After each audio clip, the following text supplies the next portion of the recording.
তিন দিনের নাটকীয়তার পর সব বাধা কাটল ডাকসু নির্বাচনের। এই বিষয়ে হাইকোর্টের আদেশ স্থগিত করেছেন আপিল বিভাগ। ফলে ৯ সেপ্টেম্বর ভোট গ্রহণে আর কোনো বাধা থাকল না। বৃহস্পতিবার উভয় পক্ষের শুনানি শেষে এই আদেশ দেন প্রধান বিচারপতি সৈয়দ রেফাত আহমেদের নেতৃত্বাধীন পূর্ণাঙ্গ বেঞ্চ। নির্বাচনে ছাত্র শিবির মনোনীত জিএস প্রার্থী SM ফরহাদের অংশ নিতে বাধা নেই বলে জানিয়েছেন তার আইনজীবী। রফিক মাহমুদের রিপোর্ট, জানাচ্ছেন শাহরিয়ার বাঁধন। আগামী ৯ সেপ্টেম্বর অনুষ্ঠেয় ডাকসু নির্বাচন ঘিরে উৎসবের আমেজ ঢাকা বিশ্ববিদ্যালয় ক্যাম্পাসে। সব প্রস্তুতি যখন শেষ পর্যায়ে, তখন এক জিএস প্রার্থীর বৈধতা চ্যালেঞ্জ করে আরেক প্রার্থীর রিটে নির্বাচন স্থগিত করে হাইকোর্ট। যদিও আধ ঘন্টার ব্যবধানে আপিল বিভাগের চেম্বার আদালত হাইকোর্টের সেই আদেশটি স্থগিত করেন। বিষয়টি শুনানির জন্য পাঠানো হয় আপিল বিভাগের পূর্ণাঙ্গ বেঞ্চে। বুধবার শুনানিতে বিশ্ববিদ্যালয় প্রশাসনের পক্ষে আইনজীবী শিশির মনির বলেন, রিটটি চলতে পারে না, কারণ রিটকারী সংক্ষুব্ধ ব্যক্তি নন। বিশ্ববিদ্যালয়ের সব ধরনের শর্ত পূরণ করেই ফরহাদ প্রার্থী হয়েছেন বলে দাবি তার। নির্বাচন ফ্রি, ফেয়ার এবং ইম্পার্শিয়াল ওয়েতে।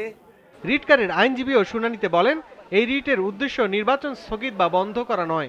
প্রশ্ন রাখেন, ছাত্রলীগ করার কারণে একজন প্রার্থীর বৈধতা বাতিল হলে ফরহাদ প্রার্থী হন কোন যুক্তিতে? নিষিদ্ধ সংগঠনের সাথে জড়িত ছিলেন না।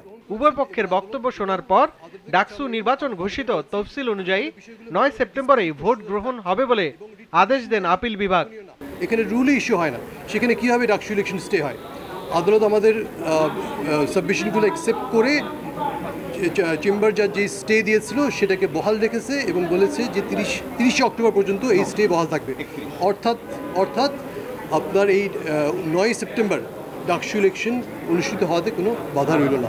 সর্বোচ্চ আদালতের এই আদেশ সব বাধা কাটিয়ে উৎসব মুখর পরিবেশেই নির্বাচন হবে বলেও আশা আইনজীবীদের। ঢাকা বিশ্ববিদ্যালয়ের কাছে কোনো দরখাস্ত না করে যে রিট পিটিশনকারী সরাসরি হাইকোর্টে রিট পিটিশন করেছিলেন, আমরা আর্গুমেন্টে বলেছিলাম যে তার রিট আবেদন মোটেও চলনসই কোনো আবেদন নয়।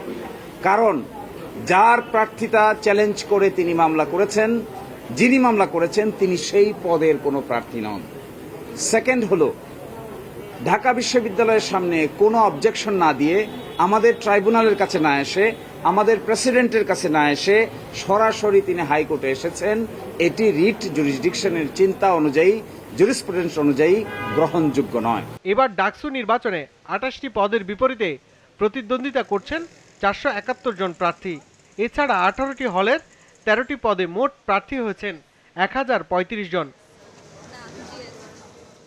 শাহরিয়ার বাঁধন, জিটিভি নিউজ, ঢাকা।